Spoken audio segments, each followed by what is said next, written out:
Me parece que es un aporte muy interesante, porque se visibiliza de alguna manera la necesidad de la educación emocional y se le da un espacio, un tiempo,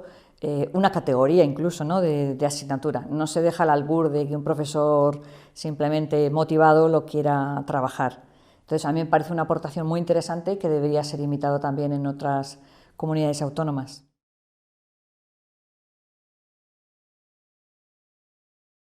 Claro, nos encontramos con un ámbito donde no se tiene que tener solamente conocimientos. Uno, para impartir matemáticas, debe conocer matemáticas, pero para educar las emociones y desarrollar la creatividad, uno tiene que tener un perfil de competencias emocionales personales e interpersonales que le capaciten para no solamente transmitir a los alumnos unos contenidos, sino demostrar con su ejemplo, por ejemplo, que se domina el mundo emocional, ¿no?, en un determinado momento. Entonces, claro, nos encontramos en una situación difícil. Por un lado, la asignatura está muy bien. Si las personas que están detrás de esa asignatura están viviendo realmente y tienen adquiridas esas competencias, pero las competencias no solo son conocimientos, son actitudes, son habilidades, son destrezas, requieren de un entrenamiento. Entonces yo me imagino que habrá perfiles de profesores que a título personal, no formativo, estén más capacitados para impartir esta materia y otras personas que tengan que incluso pasar por un proceso de terapia personal antes de enfrentarse, entre comillas, al mundo emocional de los demás, porque si no han sido capaces de enfrentarse o de ordenar o de armonizar su mundo emocional personal, pues muy poco van a poder hacer por el mundo emocional de las personas que tienen delante, ¿no?, que además son alumnos de unas edades a las cuales tienen que ir adaptados los contenidos, ¿no?, de esa asignatura. Pero citando un poquito el esquema así general de las competencias, yo creo que tiene que ser un profesional, una persona que se conozca muy bien a sí misma, que tenga mucha confianza y mucha autoestima, que sepa controlar sus emociones, que tenga muy claro que las ilusiones, los objetivos, las metas tienen que partir del alumnado, no las debe imponer el profesor, sino que tiene que motivar para que los propios alumnos sean autónomos emocionalmente, que sepa liderar un grupo a nivel emocional, que sea empático, por lo tanto, y que tenga una capacidad para resolver conflictos, para ejercer la mediación, para trabajar en equipo, para impulsar proyectos ilusionantes en los alumnos. Claro, estamos hablando de una perita en dulce, estamos hablando de alguien que a lo mejor no existe, pero por lo menos que el adulto esté en proceso de conseguir y de mantener, ¿no?, en su vida una dinámica de crecimiento personal, porque luego realmente lo que va a emanar de él o de ella es lo que más va a llegar a los alumnos. Se transmite más con el ejemplo muchas veces que con un contenido teórico. Y esta asignatura pues realmente tiene un poquito de contenido teórico, pero el núcleo, el corazón de la asignatura yo creo que es más bien actitudinal, es más bien de relación personal, de corazón a corazón. Y hay docentes que evidentemente tienen su corazón blindado y no se van a atrever a abrir su corazón a los alumnos y tampoco van a permitir que los alumnos entre sí abran su corazón, ¿no?, porque se van a sentir vulnerables. Así que, bueno, tiene que ser una persona madura, equilibrada en un proceso de desarrollo emocional importante y sobre todo que sirva de modelo a los alumnos.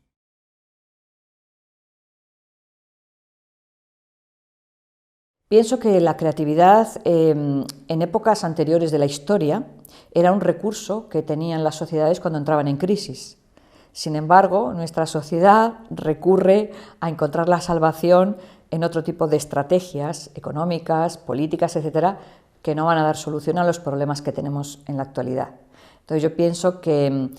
como decía Einstein, en las épocas de crisis la imaginación es mucho más importante que el razonamiento y la creatividad puede ser la gran salvadora, pero para eso hay primero que valorarla.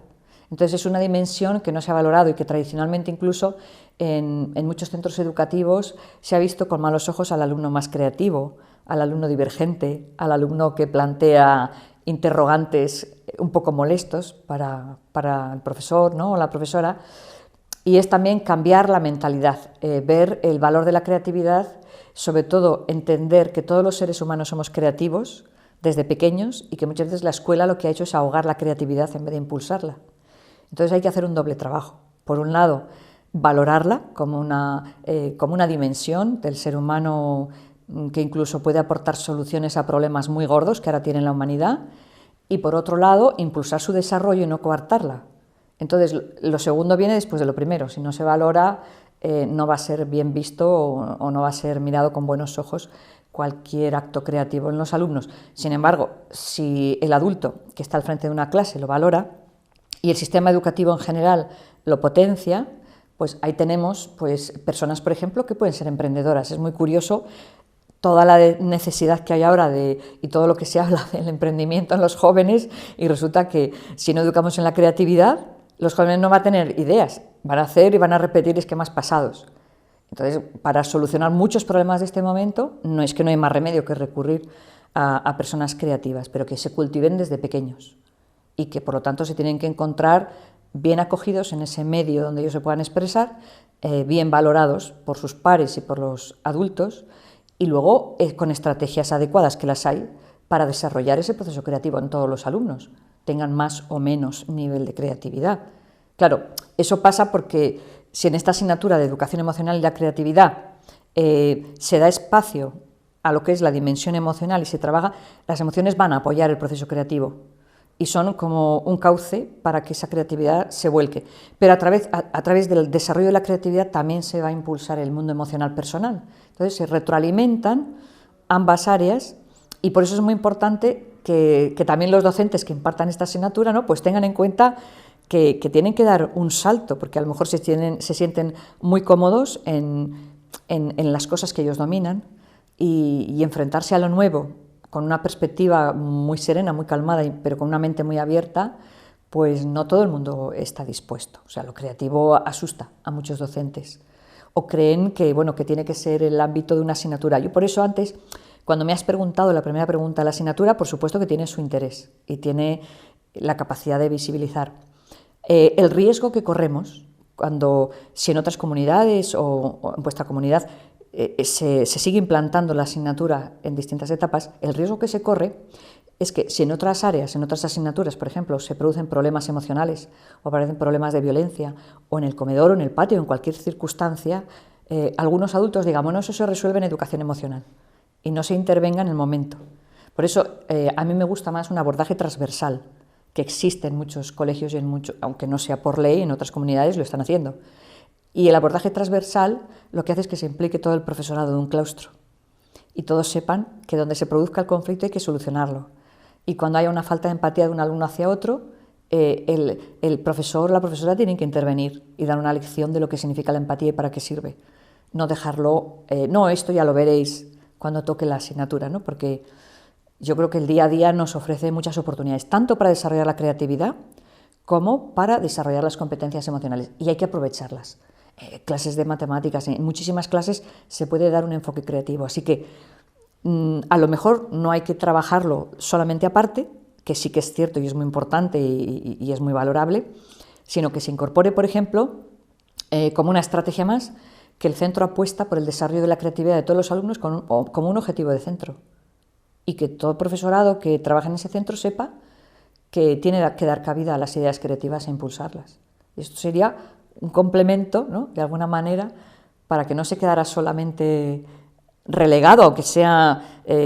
darle esa potencia y ese espacio y ese tiempo a la asignatura, ¿no?, para que todo el profesorado se implicara más.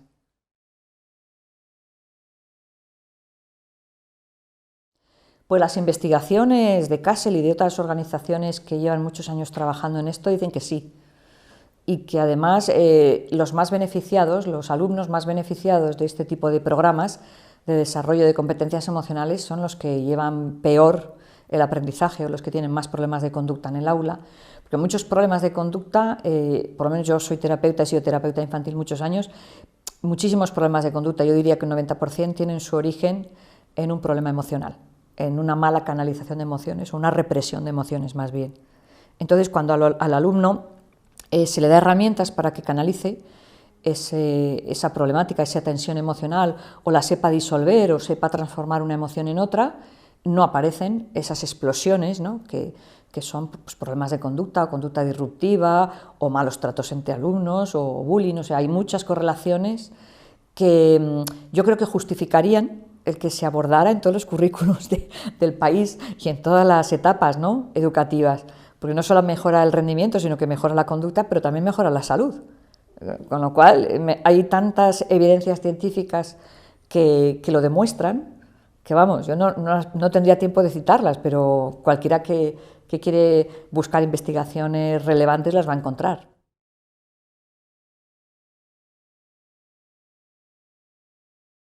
La educación secundaria quizás con la pubertad y con el inicio de la adolescencia es el momento más necesario para abordar determinadas competencias emocionales. Sin embargo, es más difícil de trabajarlo. Es decir, lo ideal es empezar en infantil, continuar en primaria y luego continuar en secundaria. Si los alumnos han empezado en infantil, yo por mi experiencia digo que he hecho seguimiento a muchos claustros y a alumnos que han empezado con 3-4 años la educación emocional, cuando llegan a la ESO ya tienen incorporadas esas herramientas de gestión emocional, porque los niños son muy prácticos. Si algo les funciona, lo repiten y lo perpetúan. Nadie tiene que decirles que lo vuelvan a poner en práctica. Si ven que funcionan, lo mantienen. Y al final, el objetivo es generar hábitos emocionalmente sanos. Y estos hábitos se van trabajando año tras año, año tras año. Ahora, empezar la educación emocional en la ESO, empezarla en ese momento es el momento más difícil, porque la pubertad lo que trae es muchos cambios hormonales, y con el cambio hormonal hay un cambio emocional tremendo. Entonces es muy importante trabajarlo, pero es también interesante trabajarlo un poquitín antes. ¿Qué es lo que hay que adaptar? Por supuesto el tipo de sesiones, por supuesto el tipo incluso de conocimientos. Mi experiencia me dice que los de la ESO ya te piden datos. ¿Y esto por qué me pasa? ¿Y qué me pasa en mi cerebro cuando siento esto? ¿Y yo por qué me pongo muy nervioso y me bloqueo ante un examen? Y les tienes que dar datos también. Entonces, dentro del desarrollo de competencias, a lo mejor infantil y primaria es más experiencial y menos datos, menos contenidos, menos conocimientos concretos, pero en secundaria y bachillerato ya es bueno que entiendan cómo funcionamos como seres humanos y que nuestro sistema cerebral funciona así por esto y por esto y por esto. Claro, esto exige que el profesorado, aparte del desarrollo de competencias, también sepa impartir unos contenidos teóricos con base científica para que dé respuestas a las preguntas que los alumnos de estas etapas les van a hacer, que desde luego no tienen nada que ver con infantil o con primaria.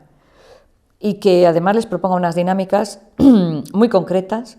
y un entrenamiento muy concreto para que ellos, como un entrenamiento físico, ¿no? Con unas pautas muy concretas, con una autoevaluación que ellos pueden hacer de esto que has trabajado, cómo lo llevas, te ha salido bien este ejercicio, esta otra pauta que te he dado, para que ellos, autoevaluándose, sigan al siguiente nivel, como los videojuegos, que van pasando de niveles a medida que van superando pruebas. Yo trabajaría con los juegos, yo trabajaría con todo lo que son estrategias lúdicas y estrategias de entrenamiento y estrategias de coaching en la ESO y en bachillerato, porque ellos van a sentirse que son más dueños de lo que están aprendiendo, porque al final son procesos que les competen a nivel personal, no tanto académico, y el darles ese poder a ellos de ir aprendiendo, ir poniéndolo en práctica, irse autoevaluando, dándose cuenta dónde son sus puntos débiles, sus puntos dónde tienen que poner más presión. Claro, ya no va a ser un aprendizaje a lo mejor de la asignatura tan lineal,